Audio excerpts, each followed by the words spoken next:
really know which. We're not going to give it away. No, I'm not going to open my mouth. You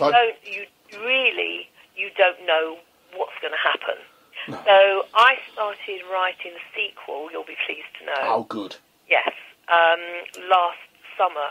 I haven't done much on it on the last couple of months, but I did pick it up again this weekend. And it's called Where in the Dark. Mm-hmm. And it follows on the story of Sydney and her daughter and her son, her love interest. Where will that go? Question mark. Do we know? No. It follows on the story of the Special Forces and Sean O'Connell, because I think he's a great character. I do. He reminds me of sort of what's his name? Bruce Wayne's butler. Do you think so? Yeah. I watched that. I watched that series. It's a bit old. Maybe. Do you know who I think would be brilliant? Again, you know, the guy who's in EastEnders, one of the brothers.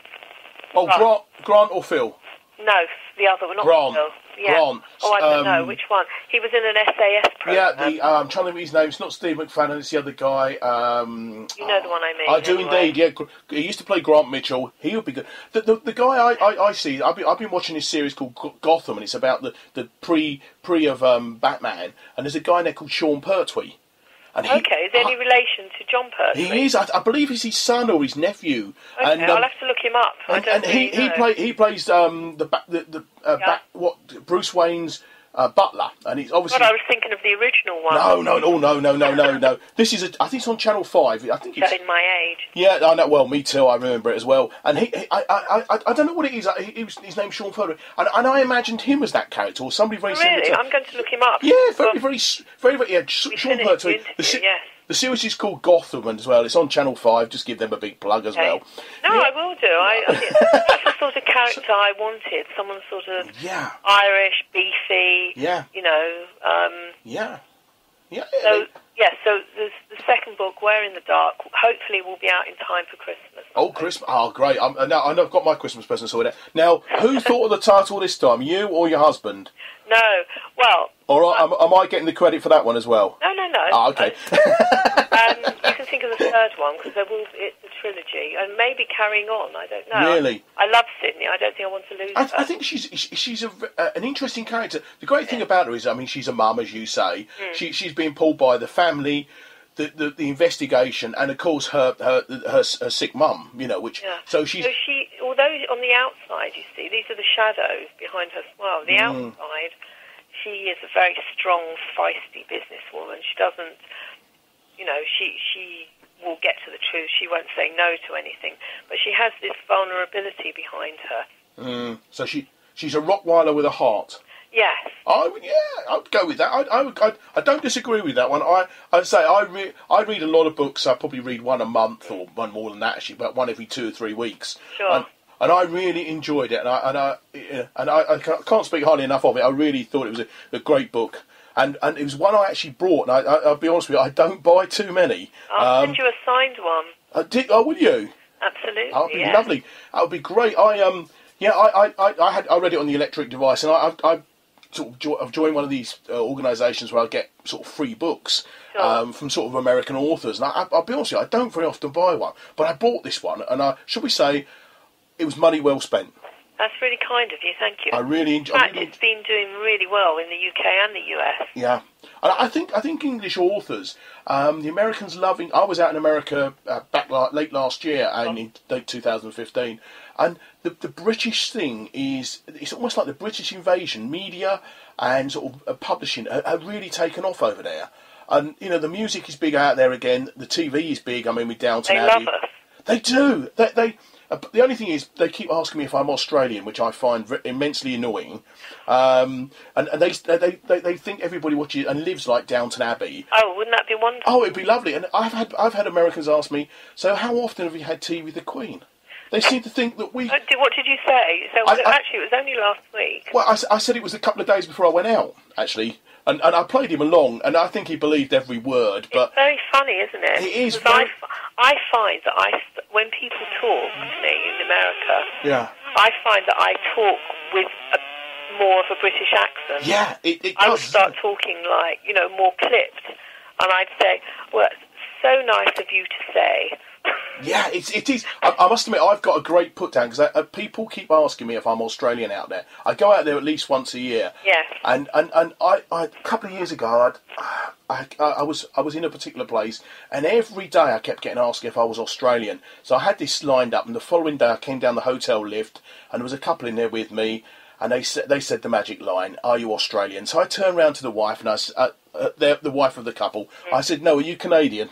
Oh, and the husband, they won't like that. She thought it was awful. You could see by the expression on her face. Her husband laughed because he saw the funny side of it. But I'd had quite sufficient of that every day. It was getting on my nerves, and so I've got that's the standard thing now. Anyway, I must let you go because I know you're a busy lady with all these books and with this business and everything else. It's really great talking to you. Oh, it's an absolute pleasure. Much. All we need to do, where people can keep in contact with you. Okay, well, I have a Twitter account, which is @K-Millie-James. Okay.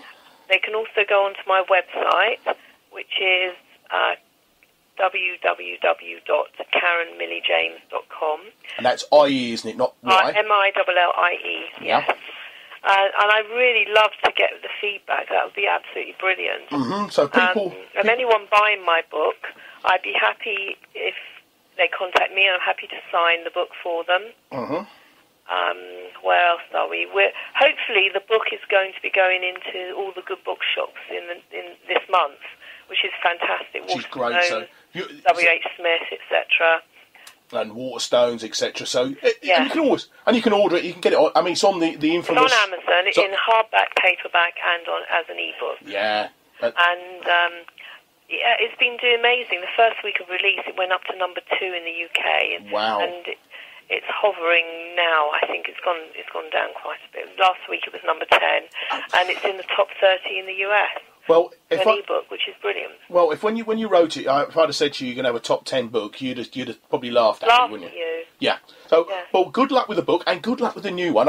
Please keep in touch, and I'll tell everybody when the new one is out. We're in the dark. Perfect. Thank you. And I hope it'll be a great Christmas present. I'll get the wife onto the Christmas present list. Yes, and obviously, I mean, the important thing is really, if anyone does read it, could they please leave go onto Amazon or wherever you bought it and leave leave great feedback, because I think it's great. I once spoke to an author who I've become quite friendly with, and he wrote his first book, and all his friends and family said, "Oh, this is fabulous," and he thought, well, perhaps they're pulling me along, you know. So he said he put it up on Amazon, and he sold 200,000 of them.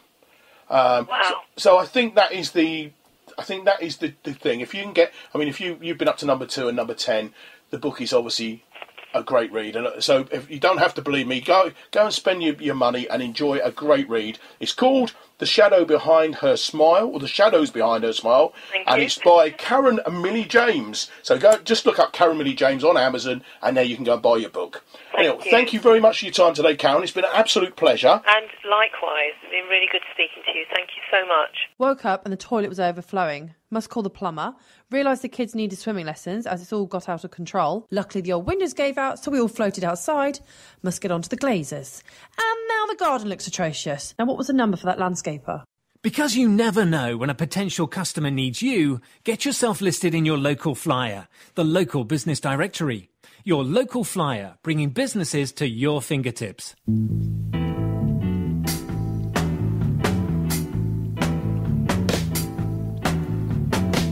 Well, no one told me about her, the way she lied. Well, no one told me about her, how many people cried. But it's too late to say you're sorry. How would I know? Why should I care? Please don't bother trying to find her. She's not there. Well, let me tell you about the way she looked, the way she had tan, the color of her hair.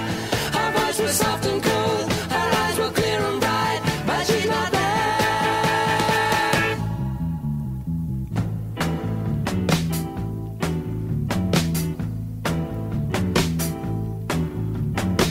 Well, no one told me about her. What could I do?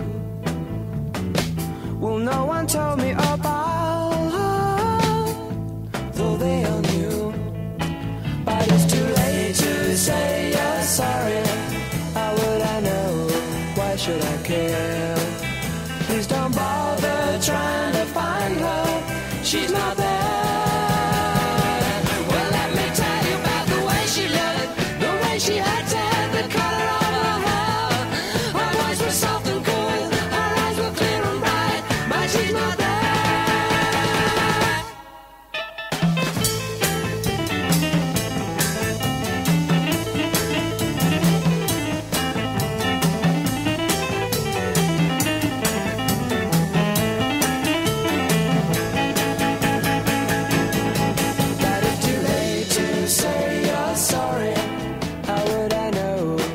should I care? Please don't bother trying to find her. She's not there. Well, let me tell you about the way she looked, the way she acted, the color of her hair. Her voice was soft and cool, her eyes were clear and bright, but she's not there. Well, that's She's Not There from the Zombies, and my next guest, he's the legendary bass player with the Zombies. It's Jim Rodford. Let's welcome Jim to the show. Good morning, Jim. Good morning, Terry. You're playing. You're a fortunate man. It's Monday afternoon or Monday morning. You're going to be playing this afternoon, Bank Holiday Monday, down in Sandwich. Which people who don't know where Sandwich is, it's towards. It's between Hatfield and St Albans, isn't it? Well, actually, it's between St Albans and Wheathampton. Is it? Oh, all right then. Yes. I stand corrected. Good. I used to live down that part of the world, and I still can't remember where everywhere is. But never mind. You're a St Albans boy. Let's talk about the show. It's your band, the Rodford Files, and a band called Ark, and you're performing to raise money for Rennie Grove Hospice Care. That's it. And from what I understand, there's 3 generations of your family. That's right. Well, I've been a pro for a long time now. But, about in the 90s, I realised my son Steve is a great drummer, and he plays with me in the current Zombies. But my younger son Russell started to really blossom as a guitar player. He was only about 14 or 15. And I thought, well, it's silly not to do gigs with him, because I'm a bass player, he's the guitar player, Steve's the drummer. So we just for fun or for charity. I didn't call it the Rodford Files. A friend of mine did, but I think it's quite good. It's quite clever, isn't it? For Jim Rodford and all that. Yeah, for people American TV thing. That's right. And so that's basically what it is. But also, my granddaughters, Anya and Cara, Steve's daughters, they're both really, really good singers. So they sing with us occasionally, and they actually do a trio with my younger son Russ. So they're going to be doing a set as well. And they're going to they sort of do folky versions of great classic tracks. Yeah, well, that's we do as well. As a rock band, we'll do everything from Chuck Berry to Tina Turner to, just really good stuff that we like to play. Yeah. And She's Not There, of course, the Zombies hit, we'll do a version of that. Yeah, because I think we need to tell everybody you're with the Zombies, aren't you? Or you were with the Zombies. Shall I just do a quick potty? Yeah, go on, you give yours, quickly do a quick CV and... Right. Well, I'm a St Albans born and bred, still live here. So's my wife Jean. We met here and we've lived here all our lives. In the 1950s, I started playing skiffle in St Albans. We became very popular as the Blue Tones.